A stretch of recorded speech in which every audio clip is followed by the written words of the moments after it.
ಎಲ್ಲರಿಗೂ ನಮಸ್ಕಾರ ಸ್ನೇಹಿತರೆ. ಪರಂಪರೆ ಚಾನಲ್ಗೆ ನಿಮ್ಮೆಲ್ಲರಿಗೂ ಸ್ವಾಗತ ಸ್ನೇಹಿತರೆ. ಈ ಜಗತ್ತಿನಲ್ಲಿ ಅತ್ಯಂತ ನೋವು ತುಂಬಿದ ದಿನ ಯಾವುದು ಗೊತ್ತಾ? ಆ ದಿನ ಭೂಮಿಯೇ ನಡಗಿತ್ತು, ಆಕಾಶವೇ ಅತ್ತಿತ್ತು. ಮನುಷ್ಯರ ಪಾಪಗಳಿಗಾಗಿ ಒಬ್ಬ ನಿರಪರಾಧಿ ರಕ್ತ ಸುರಿಸಿದ ದಿನ ಅದು. ಅವನ ಹೆಸರು ಯೇಸು. ಪ್ರೀತಿಯ ರೂಪ, ಕ್ಷಮೆಯ ಸಾಗರ. ಆದರೆ ಇಂದು ಅವನಿಗೆ ಎದುರಾದದ್ದು ಕ್ರೂರ ಮರಣ. ಯೆರೂಸಲೇಂ ನಗರದ ಬೆಳಿಗ್ಗೆ ಜನರು ಗುಂಪು ಗುಂಪಾಗಿ ಸೇರಿದರು. ಅವರ ಕಣ್ಣುಗಳಲ್ಲಿ ಕೋಪ, ಹೃದಯದಲ್ಲಿ ದ್ವೇಷ. ಅವರು ಕೂಗುತ್ತಿದ್ದರು, ಅವನನ್ನು ಕೊಲ್ಲಿರಿ. ಆದರೆ ಅವನು ಮಾತ್ರ ಮೌನವಾಗಿದ್ದನು. ಸ್ನೇಹಿತರೆ, ಈ ವಿಡಿಯೋ ನಿಮಗೆ ಅರ್ಥ ಆಗ್ಬೇಕಂದ್ರೆ ಕೊನೆವರೆಗೂ ನೋಡಿ. ಕೊನೆಯಲ್ಲಿ ಒಂದೇ ಒಂದು ಲೈಕ್ ಮಾಡಿ, ಹಾಗೆ ಸಬ್ಸ್ಕ್ರೈಬ್ ಮಾಡ್ಕೊಳ್ಳೋದನ್ನ ದಯವಿಟ್ಟು ಮರಿಬೇಡಿ. ಯೇಸು ಜನರಿಗೆ ಪ್ರೀತಿ ಕಲಿಸಿದನು, ದುಷ್ಟರಿಗೂ ಕ್ಷಮೆ ನೀಡಿದನು. ಅವನು ಮಾಡಿದ್ದು ಒಳ್ಳೆಯದೇ, ಆದರೂ ಅವನಿಗೆ ಸಿಕ್ಕ ಶಿಕ್ಷೆ ಮರಣದಂಡನೆ. ಇದು ನ್ಯಾಯವೇ ಅಥವಾ ಮಾನವನ ಕ್ರೌರವೇ? ಸೈನಿಕರು ಅವನನ್ನು ಹಿಡಿದುಕೊಂಡರು, ಕೈಗಳನ್ನು ಕಟ್ಟಿ ಹೊಡೆದು ಹಿಂಸೆ ನೀಡಿದರು. ಅವನ ದೇಹ ರಕ್ತದಿಂದ ತೋಯಿತು. ಪ್ರತಿ ಹೊಡೆತದಲ್ಲೂ ನೋವು ಹೆಚ್ಚಾಗುತ್ತಿತ್ತು, ಆದರೂ ಅವನ ತುಟಿಯಲ್ಲಿ ಪ್ರಾರ್ಥನೆ ಮಾತ್ರ ಬಿಡಲಿಲ್ಲ. ಕಂಟಕದ ಕಿರೀಟವನ್ನು ತಲೆಗೆ ಹಾಕಿದರೂ ರಕ್ತ ಹನಿ ಹನಿಯಾಗಿ ಹರಿಯುತ್ತಿತ್ತು. ಅವನನ್ನು ಹಾಸ್ಯ ಮಾಡಿದರು, ರಾಜ ಎಂದು ವ್ಯಂಗ್ಯ ಮಾಡಿದರು. ಆದರೂ ಯೇಸು ಶಾಪ ಹಾಕಲಿಲ್ಲ. ಅವನು ಹೇಳಿದ್ದು, ಪಿತಾ, ಇವರನ್ನು ಕ್ಷಮಿಸು ಎಂದು. ಅವನಿಗೆ ಭಾರವಾದ ಶಿಲುಬೆ ಹೊರುವಂತೆ ಮಾಡಿದರು. ಆ ಶಿಲುಬೆ ಅವನ ಪಾಪದದ್ದಲ್ಲ, ಅದು ನಮ್ಮ ಪಾಪದ ಭಾರ. ಅವನು ಹೆಜ್ಜೆ ಹಾಕುತ್ತಾ ಹೋಗುತ್ತಿದ್ದ ಪ್ರತಿ ಹೆಜ್ಜೆಯಲ್ಲೂ ರಕ್ತದ ಗುರುತು ಉಳಿಯುತ್ತಿತ್ತು. ಮಾರ್ಗದಲ್ಲಿ ಜನರು ನೋಡುತ್ತಿದ್ದರು. ಕೆಲವರು ಅತ್ತರು, ಕೆಲವರು ನಗಿದರು. ಒಬ್ಬ ತಾಯಿ ಕಣ್ಣೀರು ಹಾಕುತ್ತಿದ್ದರು. ಅವಳು ಮರಿಯಮ್ಮ. ಯೇಸುವಿನ ತಾಯಿ ತನ್ನ ಮಗನ ನೋವು ನೋಡಲಾಗದೆ ಕುಸಿದು ಬಿಟ್ಟಳು. ಯೇಸು 3 ಬಾರಿ ಬಿದ್ದನು. ದೇಹ ಶಕ್ತಿ ಕಡಿಮೆಯಾಯಿತು, ಆದರೂ ಆತ ನಿಂತನು. ಎಲ್ಲರಿಗಾಗಿ, ನಮಗಾಗಿ ಅವನ ತ್ಯಾಗದ ಪಥ ಮುಂದುವರೆದಿತ್ತು. ಕೊನೆಗೆ ಅವರು ಗೋಲ್ಗತ್ತಾ ಬೆಟ್ಟ ತಲುಪಿದರು. ಅದು ಮರಣದ ಸ್ಥಳ. ಅಲ್ಲಿ ಹಲವಾರು ಶಿಲುಬೆಗೆ ಹಾಕಲ್ಪಟ್ಟರು. ಆದರೆ ಇಂದು ವಿಶೇಷ ದಿನ. ಯೇಸು ಕೂಡ ಆ ಶಿಲುಬೆಗೆ. ಅವನ ಕೈಗಳನ್ನು ಕೀಲುಗಳಿಂದ ಹೊಡೆದರು. ಪ್ರತಿ ಹೊಡೆತದಲ್ಲಿ ಭೂಮಿ ನಡಗಿದಂತೆ ಅನಿಸಿತು. ಅವನ ಕಾಲುಗಳನ್ನು ಕೂಡ ಕಟ್ಟಿ ಹಾಕಿದರು. ಅವನು ಆಕಾಶದತ್ತ ನೋಡಿದನು. ಇದು ನನ್ನ ಕರ್ತವ್ಯ ಎಂದು ಮನದಲ್ಲಿ ಹೇಳಿಕೊಂಡನು. ಶಿಲುಬೆಯ ಮೇಲೆ ಯೇಸು ನೇತಾಡುತ್ತಿದ್ದನು. ಅವನ ದೇಹ ಸಂಪೂರ್ಣವಾಗಿ ರಕ್ತದಲ್ಲಿ ಮುಳುಗಿತು. ಆಕಾಶ ನಿಧಾನವಾಗಿ ಕತ್ತಲಾಗತೊಡಗಿತು. ಸೂರ್ಯನು ಈ ದೃಶ್ಯವನ್ನು ನೋಡಲು ಇಷ್ಟಪಡಲಿಲ್ಲ. ಭೂಮಿ ಮೌನವಾಗಿತ್ತು, ನೋವನ್ನು ಅನುಭವಿಸುತ್ತಿತ್ತು. ಜನರು ಇನ್ನೂ ಅವನನ್ನು ಹಾಸ್ಯ ಮಾಡುತ್ತಿದ್ದರು. ನೀನು ದೇವರ ಮಗನೇ ಅಂದರೆ ನಿನ್ನನ್ನು ಉಳಿಸಿಕೋ ಎಂದು ಕೂಗಿದರು. ಆದರೆ ಯೇಸು ಮೌನವಾಗಿ ಉಳಿದನು. ಅವನ ಕಣ್ಣುಗಳಲ್ಲಿ ದ್ವೇಷ ಇರಲಿಲ್ಲ, ಅದು ಕೇವಲ ಪ್ರೀತಿ ಮತ್ತು ಕ್ಷಮೆ. ಅವನ ಪಕ್ಕದಲ್ಲಿ 2 ಕಳ್ಳರು ಶಿಲುಬೆಗೆ ಹಾಕಲ್ಪಟ್ಟಿದ್ದರು. ಒಬ್ಬನು ಯೇಸುವನ್ನು ಹಾಸ್ಯ ಮಾಡಿದನು, ಇನ್ನೊಬ್ಬನು ತನ್ನ ತಪ್ಪನ್ನು ಒಪ್ಪಿಕೊಂಡನು. ಅವನು ಕೇಳಿದ, ನನ್ನನ್ನು ನೆನಪಿಸು. ಯೇಸು ಉತ್ತರಿಸಿದ, ನೀನು ಇಂದು ಸ್ವರ್ಗದಲ್ಲಿರುತ್ತೀಯ. ನೋವು ಅಸಹ್ಯವಾಗಿತ್ತು, ಉಸಿರಾಡುವುದು ಕಷ್ಟವಾಗುತ್ತಿತ್ತು, ಪ್ರತಿ ಕ್ಷಣವೂ ಮರಣದತ್ತ ಹತ್ತಿರವಾಗುತ್ತಿತ್ತು. ಆದರೂ ಯೇಸು ತಾಳ್ಮೆಯಿಂದ ಇದ್ದನು. ಅವನ ತ್ಯಾಗ ಇನ್ನೂ ಮುಗಿದಿರಲಿಲ್ಲ. ಯೇಸು ಆಕಾಶದತ್ತ ಕೂಗಿದನು, ನನ್ನ ದೇವರೇ, ನೀನು ನನ್ನನ್ನು ಯಾಕೆ ಕೈಬಿಟ್ಟಿ? ಒಬ್ಬ ಮಾನವನ ಹೃದಯದ ಹೊಡೆಯುವ ಶಬ್ದ. ಆ ಕ್ಷಣ ಎಲ್ಲರ ಹೃದಯ ಕಲುಕಿತು. ಅವನ ತಾಯಿ ಮರಿಯಮ್ಮ ದೂರದಿಂದ ನೋಡುತ್ತಿದ್ದರು. ತನ್ನ ಮಗನ ಅಂತಿಮ ಕ್ಷಣಗಳನ್ನು ಅವಳ ಕಣ್ಣೀರು ನಿಲ್ಲುತ್ತಿರಲಿಲ್ಲ. ಒಬ್ಬ ತಾಯಿಯ ನೋವು ಹೇಳಲಾಗದು, ಆದರೂ ಅವಳು ಮೌನವಾಗಿ ಸಹಿಸಿಕೊಂಡಳು. ಯೇಸು ಮತ್ತೆ ಮಾತನಾಡಿದನು, ನನಗೆ ದಾಹವಾಗಿದೆ. ಸೈನಿಕರು ಅವನಿಗೆ ಕಹಿ ಪಾನೀಯ ಕೊಟ್ಟರು. ಅದು ಸಹ ಅವಮಾನವೇ, ಆದರೂ ಅವನು ಸ್ವೀಕರಿಸಿದನು. ಕೊನೆಗೆ ಆ ಮಹಾಕ್ಷಣ ಬಂತು.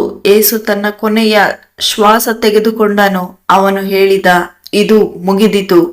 ಅವನ ತಲೆಯು ನಿಧಾನವಾಗಿ ತಗ್ಗಿತು. ಮನುಷ್ಯರ ಪಾಪಕ್ಕಾಗಿ ಒಂದು ಜೀವ ಅಂತ್ಯವಾಯಿತು.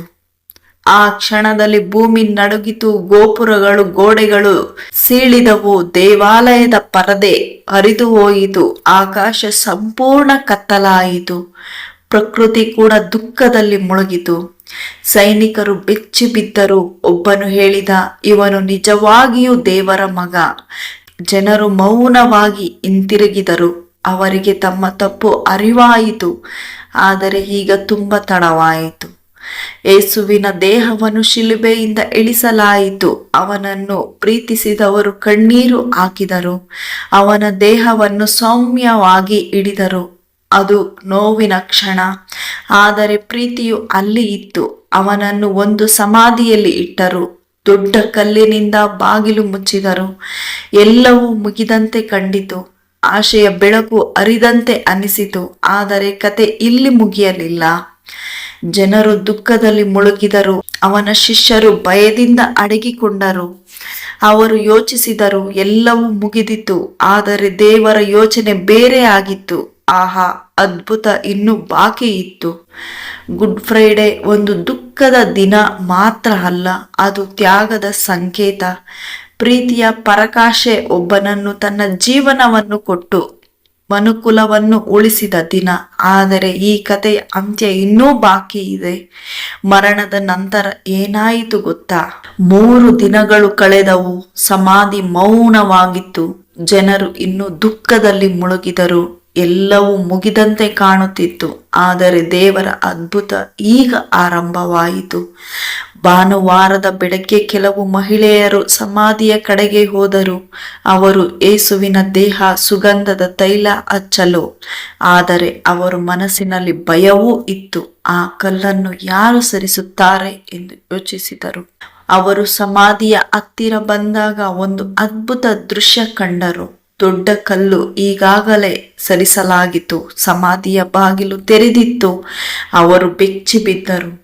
ಅವರು ಒಳಗೆ ನೋಡಿದರು. ಯೇಸುವಿನ ದೇಹ ಅಲ್ಲಿ ಇರಲಿಲ್ಲ. ಅವರು ಗಾಬರಿಯಾದರು. ಹೃದಯದಲ್ಲಿ ಭಯ ತುಂಬಿತು. ಯಾರಾದರೂ ದೇಹವನ್ನು ಕೊಂಡೊಯ್ದಿರಾ ಎಂದು ಯೋಚಿಸಿದರು. ಆ ಕ್ಷಣದಲ್ಲಿ ಒಂದು ಪ್ರಕಾಶಮಾನ ದೂತ ಕಾಣಿಸಿಕೊಂಡನು. ಅವನ ಮುಖ ಬೆಳಕಿನಂತೆ ಹೊಳೆಯುತ್ತಿತ್ತು. ಅವನು ಹೇಳಿದ, ಭಯಪಡಬೇಡಿ, ನೀವು ಹುಡುಕುತ್ತಿರುವ ಯೇಸು ಇಲ್ಲಿ ಇಲ್ಲ, ಅವನು ಜೀವಂತನಾಗಿದ್ದಾನೆ. ಆ ಮಾತು ಕೇಳಿ ಅವರು ಆಶ್ಚರ್ಯಗೊಂಡರು. ಭಯ ಮತ್ತು ಸಂತೋಷ ಒಟ್ಟಿಗೆ ಆಯಿತು. ಅವರು ಓಡುತ್ತಾ ಶಿಷ್ಯರ ಬಳಿ ಹೋದರು. ಯೇಸು ಜೀವಂತ ಎಂದು ಹೇಳಿದರು. ಆದರೆ ಯಾರಿಗೂ ನಂಬಿಕೆ ಬರಲಿಲ್ಲ. ಪೇತ್ರ ಮತ್ತು ಮತ್ತೊಬ್ಬ ಶಿಷ್ಯ ಓಡಿದರು ಸಮಾಧಿಯ ಕಡೆಗೆ. ಅವರು ಒಳಗೆ ನೋಡಿದರು, ಖಾಲಿ ಸಮಾಧಿ ಮಾತ್ರ. ಅವರು ಆಶ್ಚರ್ಯದಿಂದ ನಿಂತರು. ಆದರೆ ಕತೆ ಇನ್ನೂ ಮುಗಿದಿರಲಿಲ್ಲ. ಮರಿಯ ಮುಗ್ದಲೆಯ ಅಲ್ಲಿ ಹತ್ತುತ್ತಿದ್ದರು. ಆಕೆ ಯೇಸುವಿನ ದೇಹಕ್ಕಾಗಿ ಹುಡುಕಾಡುತ್ತಿದ್ದಳು. ಆದರೆ ಯಾರೋ ಹಿಂದೆ ನಿಂತಿದ್ದರು. ಆಕೆ ಅದನ್ನು ಗುರುತಿಸಲಿಲ್ಲ. ಆ ವ್ಯಕ್ತಿ ಕೇಳಿದ, ನೀನು ಯಾಕೆ ಅಳುತ್ತಿದ್ದೀಯಾ? ಆಕೆ ಹೇಳಿದರು, ನನ್ನ ಸ್ವಾಮಿಯನ್ನು ಯಾರೋ ಕೊಂಡೊಯ್ದಿದ್ದಾರೆ. ಆ ಕ್ಷಣದಲ್ಲಿ ಆ ವ್ಯಕ್ತಿ ಅವಳ ಹೆಸರನ್ನು ಕರೆಯಿತು, ಮರಿಯಾ. ಆಕೆ ತಕ್ಷಣ ತಿರುಗಿ ನೋಡಿದಳು. ಅದು ಯೇಸು ಜೀವಂತವಾಗಿ ಅವಳ ಮುಂದೆ. ಅವಳ ಕಣ್ಣುಗಳಲ್ಲಿ ಸಂತೋಷದ ಕಣ್ಣೀರು. ಅವಳು ನಂಬಲಾಗದೆ ನಿಂತಿದ್ದಳು. ಮರಣವನ್ನು ಗೆದ್ದ ಯೇಸು ಮತ್ತೆ ಬಂದನು. ಯೇಸು ತನ್ನ ಶಿಷ್ಯರಿಗೆ ಕಾಣಿಸಿಕೊಂಡನು. ಅವರು ಭಯದಿಂದ ಇದ್ದರು. ಆದರೆ ಅವನು ಹೇಳಿದ, ಶಾಂತ ನಿಮಗೆ ಇರಲಿ. ಅವರು ನನ್ನನ್ನು ಗಾಯಗಳನ್ನು ನೋಡಿದರು. ಅದು ಸತ್ಯ. ಯೇಸು ಜೀವಂತ. ಈ ಮರಣ ವ್ಯರ್ಥವಾಗಿರಲಿಲ್ಲ. ಅದು ಮಾನವ ಕುಲದ ರಕ್ಷಣೆಗೆ, ಪಾಪದ ಮೇಲೆ ಜಯ ಸಾಧಿಸಲು ಯೇಸು ಜೀವವನ್ನೇ ಕೊಟ್ಟು ಮತ್ತೆ ಜೀವಂತನಾದನು. ಇದು ಕೇವಲ ಒಂದು ಕಥೆಯಲ್ಲ, ಇದು ಪ್ರೀತಿಯ ಪರಮ ಸತ್ಯ. ಒಬ್ಬನು ತನ್ನ ಜೀವ ಕೊಟ್ಟು ನಮಗೆ ಹೊಸ ಜೀವನ ಕೊಟ್ಟನು. ಇದು ತ್ಯಾಗದ ಅತ್ಯಂತ ದೊಡ್ಡ ಉದಾಹರಣೆ. ಗುಡ್ ಫ್ರೈಡೆ ನೋವಿನ ದಿನ, ಆದರೆ ಈಸ್ಟರ್ ಜಯದ ದಿನ. ಮರಣ ಅಂತ್ಯವಲ್ಲ ಎಂದು ತೋರಿಸಿದ ದಿನ. ಭರವಸೆ ಮತ್ತೆ ಹುಟ್ಟಿದ ದಿನ. ಬೆಳಕು ಕತ್ತಲೆಯ ಗೆದ್ದ ದಿನ. ನೀವು ಯಾವ ನೋವಿನಲ್ಲಿ ಇದ್ದರೂ, ಜೀವನ ಎಷ್ಟು ಕಷ್ಟವಾಗಿದ್ದರೂ ಈ ಕತೆ ಒಂದು ಸಂದೇಶ ನೀಡುತ್ತದೆ. ಅಂತ್ಯ ಎಂದರೆ ಅಂತ್ಯ ಅಲ್ಲ, ಹೊಸ ಆರಂಭಕ್ಕೆ ದಾರಿ. ಯೇಸುವಿನ ತ್ಯಾಗ, ಅವನ ಪ್ರೀತಿ ಇಂದಿಗೂ ಜೀವಂತವಾಗಿದೆ. ಅವನು ನಮ್ಮೊಳಗೆ ಇದ್ದಾನೆ, ನಮ್ಮನ್ನು ಕಾಪಾಡುತ್ತಾನೆ ಮತ್ತು ಎಂದಿಗೂ ಬಿಟ್ಟು ಹೋಗುವುದಿಲ್ಲ. ಈ ಕತೆ ನಿಮಗೆ ಇಷ್ಟವಾದರೆ ಕಮೆಂಟ್ ಮಾಡಿ, ಶೇರ್ ಮಾಡಿ, ಅನೇಕ ಜನರಿಗೆ ಉಪಯೋಗ ಆಗುವಂತೆ ತಿಳಿಸಿ. ಈ ವಿಡಿಯೋ ಕೊನೆವರೆಗೂ ನೋಡಿದ್ದಕ್ಕೆ ನಿಮಗೆಲ್ಲರಿಗೂ ಧನ್ಯವಾದಗಳು ಸ್ನೇಹಿತರೆ. Thank you so much.